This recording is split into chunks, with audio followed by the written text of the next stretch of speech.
Let's talk about the Kansas City Chiefs. Let's talk about the team that has dominated this league for the last half decade. They are not having a great start to their season. They are starting 0-2 for the since first time since 2014, which was Andy Reid's first year as head coach of this franchise, man. And they lost first game in Brazil to their division rival, the Los Angeles Chargers, who played tonight, and then they lost yesterday to the team that absolutely waxed them in the Super Bowl, the Philadelphia Eagles, 20-17.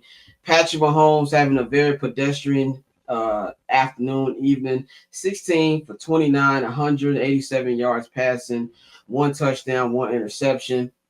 He was sacked 2 times. He was their leading rusher. That was not good. Their rushing tactics like the Bears. Kareem Hunt did really nothing. Pacheco did nothing.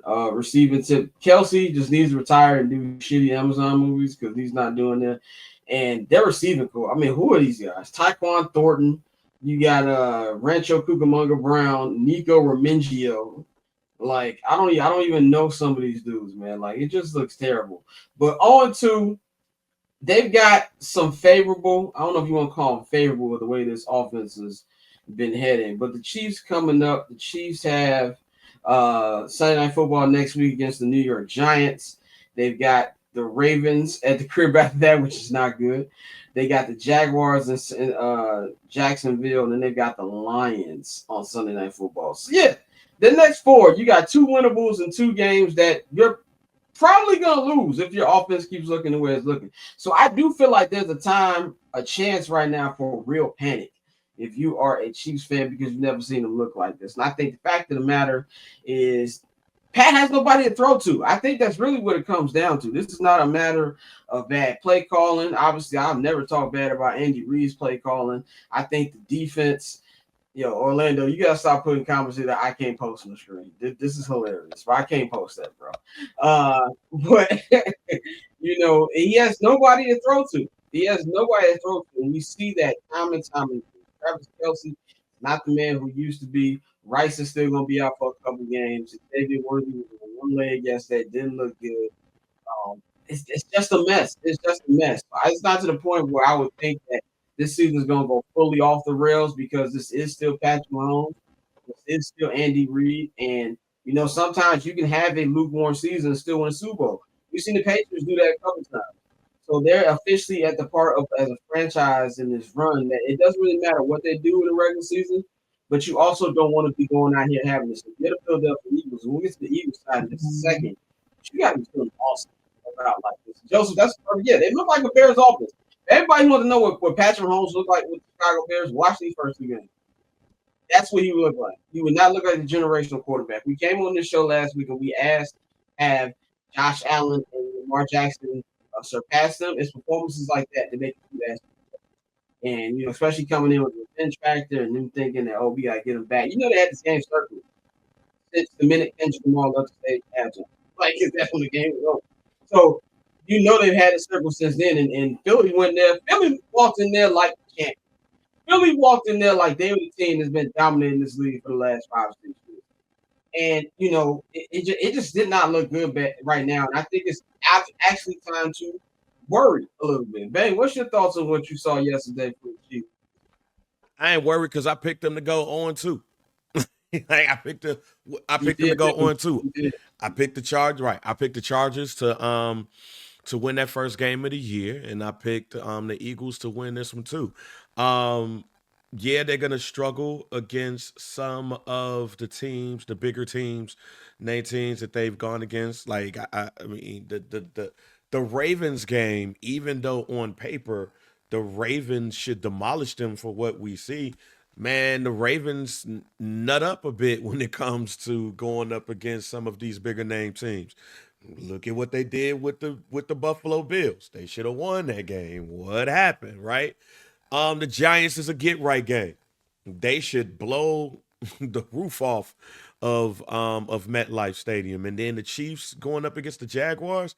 Look, do we think Trick Off Trev is gonna win that game? No. Could he? Yeah, anything can happen. But But between like those first 3 games, well, those next 3 games, excuse me, I think they're winnable games. Again, the Baltimore Ravens, when they go up against these major teams, it's like, um, and then you got the Lions, which the Lions, I think the last time the Lions played the Chiefs, they beat them. It was the beginning of the season a couple of years ago.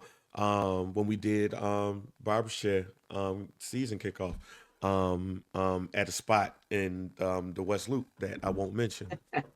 The Raiders and the Commanders, I think they should win those two. So I'm not worried because I picked them to go 0-2, and I think they have a couple of winnable games. And then a game like the Ravens, you go up in there and beat the Ravens, your confidence is back. What I will say, however, though, is I think that this team has done a piss poor job at putting talent around Patrick Mahomes. You thought that this is what happens when teams read the press clippings. And remember last season when I This is said also what that happens when you got to pay your quarterback. no, it's that too.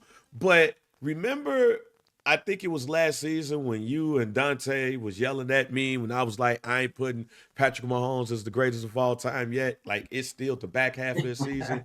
This is why. Like, this is why.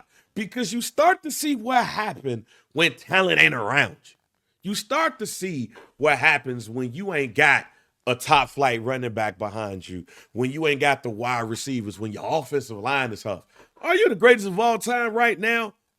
Uh, Patrick Mahomes out here looking like he running for his life right now. Not saying he's not a good quarterback. What I'm saying is that this is what happens when you read the press clippings and everybody say that your quarterback is the best of all time. So what do? We go cheap at wide receiver.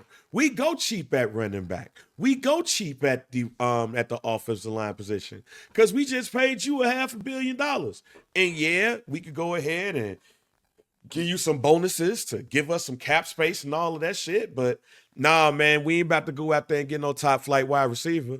We gonna go out there and get Wandale Robinson, who was good on the Giants. He don't mean he gonna be good for your team, right? Like a lot of those wide receivers would be sexy in Boise, Idaho, but they'd be ugly as hell in Beverly Hills. That's what the Chiefs do. Yeah, the Chiefs went out there and got TC from Jamie Foxx show. Like they that's who they got Pat throwing to, man. And yeah, you know what, you're right. I did think about that. I also do think it's a little it is the arrogance because they think that Pat can just do whatever. Well, the one thing about when you're talking about the Brady and you talking about the different halves of his career with the Patriots, the first three championships, that was a defensive team that Brady and the offense just had to do enough. The second 3 championships he had with the Patriots was an offensive team. Now, I'm not saying obviously they had number 2 defense like in 1 or 2 of those 3 championships. But remember the year they went to the Super Bowl and they just got the doors blown off of them by Philly? Not blown off, it was a competitive game, but they gave up like 48 points because they didn't invest in the defense. And I really feel like they're like, oh, Pat can throw who would do whatever. We'll have come be a wide receiver night at Arrowhead. That's really what it looked like right there. So that's how them dudes performing. Hey, so what's that movie? What's that movie when the Philadelphia Eagles with Mark Wahlberg is a true story when they did the little training camp, like they did the little fan training camp and dude ended up winning the job as a kick returner, like Mark Wahlberg was the I don't remember that movie, but I forgot that the sounds name like a of it. Wahlberg movie. It sounds like a Wahlberg movie, but that's what it is. That's how I feel. So I'm with you. They need to make a statement in Invincible. their life. Invincible came out in 2006. Vince Papali or whatever. Yeah, he tried out. It was like he was like they Rocky. He tried out and he made the team. He was like a kickoff returner. That's what they doing with the wide receivers out there in Kansas City, man. But yeah, if they don't blow out, even if they win, if they don't blow out the Giants, then I catch I'm Not Gonna Hold You, hosted by Scott Lewis every Monday and Friday at 5 p.m. Eastern, 2 p.m. Pacific, only on HMB Media and the Barbershare Network.